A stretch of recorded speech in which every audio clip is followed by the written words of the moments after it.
شروع اللہ کا نام لے کر جو بڑا مہربان نہایت رحم والا ہے۔ لوگو اپنے پروردگار سے ڈرو جس نے تم کو ایک شخص سے پیدا کیا، یعنی اول اس سے اس کا جوڑا بنایا، پھر ان دونوں سے کثرت سے مرد و عورت پیدا کر کے روئے زمین پر پھیلا دیے۔ اور اللہ سے ڈرو جس کے واسطے سے تم ایک دوسرے سے حقوق کا مطالبہ کرتے ہو، اور قطع رحمی سے بچو۔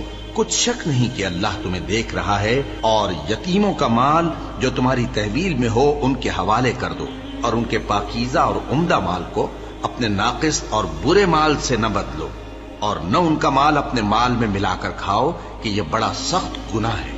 اور اگر تم کو اس بات کا خوف ہو کہ یتیم لڑکیوں کے بارے میں انصاف نہ کر سکو گے تو ان کے سوا جو عورتیں تم کو پسند ہوں، 2 یا 3 یا 4 ان سے نکاح کر لو۔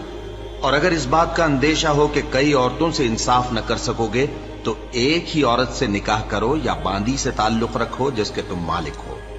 اس طرح تم بے انصافی سے بچ جاؤ گے۔ اور عورتوں کو ان کے مہر خوشی سے دے دیا کرو۔ ہاں، اگر وہ اپنی خوشی سے اس میں سے کچھ تم کو چھوڑ دیں تو اسے مزے سے کھا لو۔ اور کم عقلوں کو ان کا مال جسے اللہ نے تم لوگوں کے لیے سبب معیشت بنایا ہے مت دو۔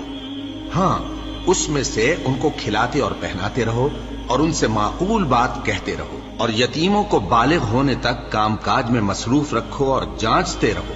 پھر بالغ ہونے پر اگر ان میں عقل کی پختگی دیکھو تو ان کا مال ان کے حوالے کر دو، اور اس خوف سے کہ وہ بڑے ہو جائیں گے، یعنی بڑے ہو کر تم سے اپنا مال واپس لے لیں گے، اس کو فضول خرچی اور جلدی میں نہ اڑا دینا۔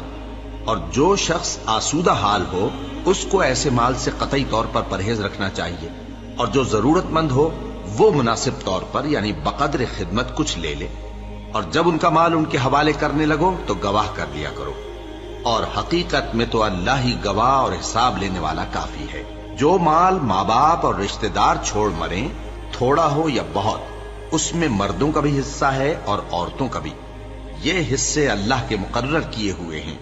اور جب میراث کی تقسیم کے وقت غیر وارث رشتہ دار اور یتیم اور نادار لوگ آ جائیں تو ان کو بھی اس میں سے کچھ دے دو، اور ان سے معقول بات کہو۔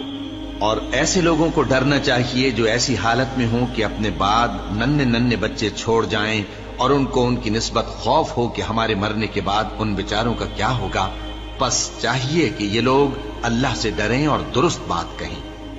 جو لوگ یتیموں کا مال ناجائز طور پر کھاتے ہیں وہ اپنے پیٹ میں آگ بھرتے ہیں اور ضرور دوزخ میں ڈالے جائیں گے۔